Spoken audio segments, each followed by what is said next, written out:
Joe Pohlad, before we get into what I'm asking of you, first, a salute.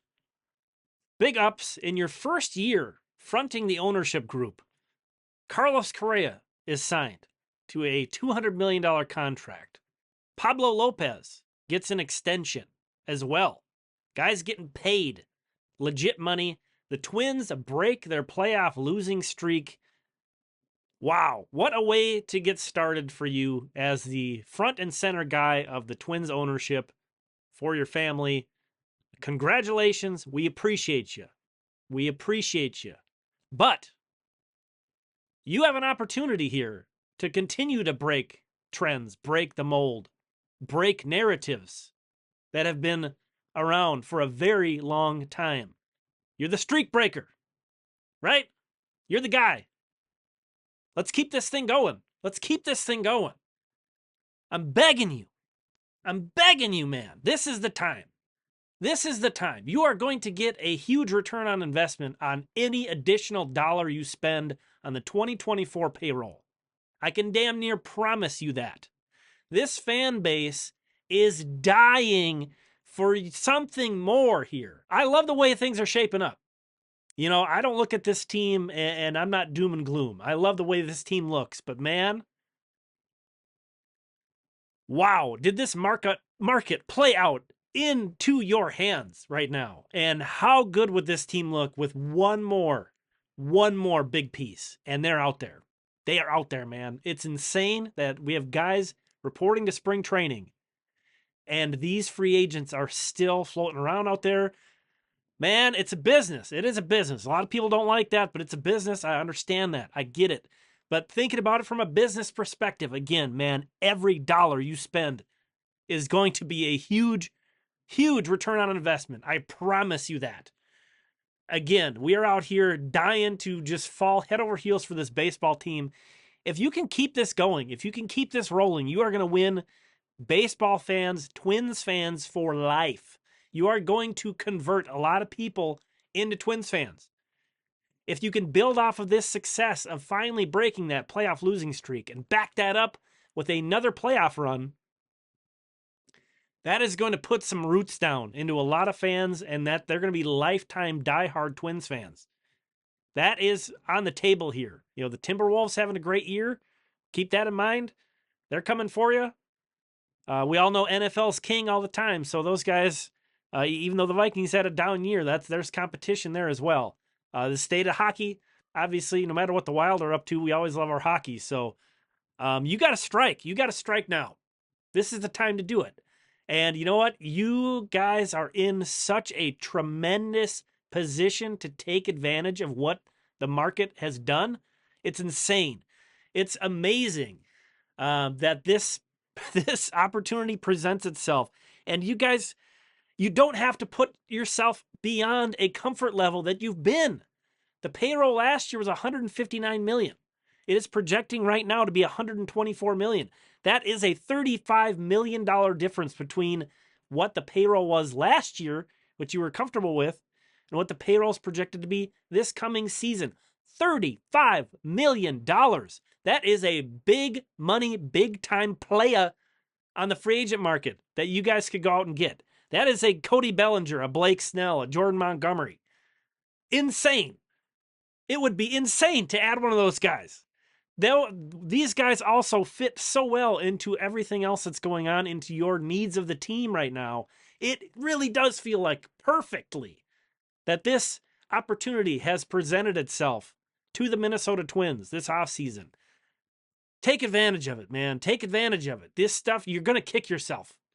If you do not do this, if you do not push this payroll forward again, you're going to regret it. One way or another, you're going to regret it. And again, the investment that you make now is going to create so much more buzz, so much more electricity, so much more interest in the product. It's gonna make its money back eventually. You know, you're going to create lifetime fans with another great season like last year. Trust these guys. Trust that this team can do it again. Trust that Rocco can do it again. Trust that Derek Falvey is going to handle your money wisely. You could trust that guy, man. I've not always been the biggest Derek Falvey fan, but look at what you guys asked him to do this offseason.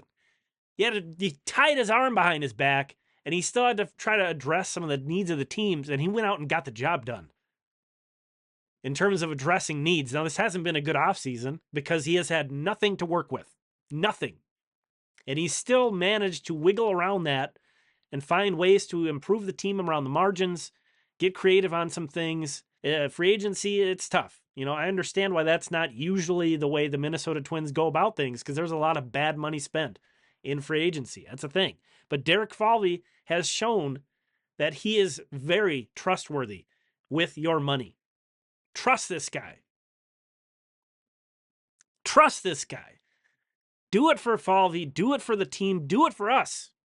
Do it for you. Again, this has such a huge opportunity. 2024, you have such a big opportunity to create a bunch of more lifelong Minnesota Twins fans.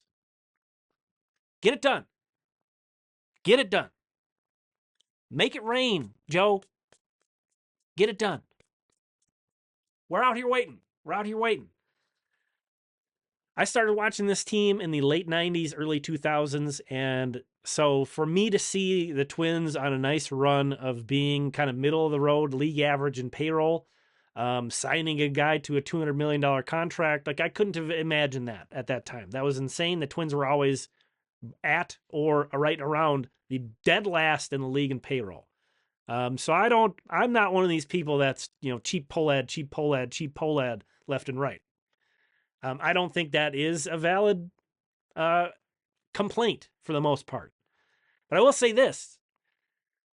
The fans out there, and there's a lot of them, and they're frustrated, the fans out there who don't believe that you guys care about winning and don't believe that you guys will push chips in past your comfort level when the time calls for it are right.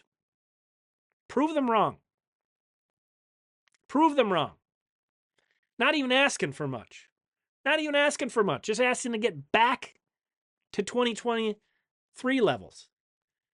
You have $35 million in between what the projected payroll is for this year and what the payroll was for last season. Not asking you to push it another 35 beyond that. I mean, if you really want to make it rain. I'm not even asking for that, though. We'll pull it back. This is a huge opportunity for the organization. And, the future's hard to predict. You never know how long a window is going to be open for. A lot of these guys currently in-house are going to be around a long time, so we certainly hope that we have years and years and years to come. But unfortunately, that's not the way it always works. So you got to strike when the iron's hot. Man, again, this market. Cody Bellinger, 28-year-old Cody Bellinger, by the way, in his prime. First baseman, center fielder. What a nice fit. What a nice fit. I mean, those are two positions. I love Byron Buxton. I'm so happy that he's going to be back out in center field. But we know he's not playing 140 games out there. It would be great to have somebody like this as another option in center. First base, Carlos Santana and Alex Kirilloff. Maybe that'll be a nice little platoon. But you've got DH open still. So you can make this work with him. Blake Snell, defending Cy Young Award winner, a 2-time Cy Young Award winner. I get why he's maybe not everybody's kind of cup of tea, but he's 31. He's still in his prime years. This is a guy that I think Rocco would do a great job managing. He's never a guy who's really efficient, and I think Rocco is a great manager to manage someone like that. Jordan Montgomery, probably one of the more underrated players in baseball, another 31-year-old. He actually has more Fangraphs WAR than Blake Snell does over the last 3 seasons. Montgomery ranks 17th in pitcher WAR over the past 3 seasons. It's kind of been weird because he's been on 3 different teams over that stretch. So I think that kind of gets lost in the shuffle. But that guy's also really good. A legitimate top of the rotation type starter as well. He doesn't have the awards that Snell does or anything. That's another great one. So you've got 3 options of big time players. We're not talking about bit pieces. We're not talking about platoon guys. We're not talking about bench guys. We're not talking about back of the rotation starters. We're talking about star marketable money making players on the free agent market out there for you to market, to put your branding on, to make money. Come out and see Cody Bellinger. Come out and see Blake Snell. Come out and see Jordan Montgomery. These guys will sell tickets. These guys will sell merch.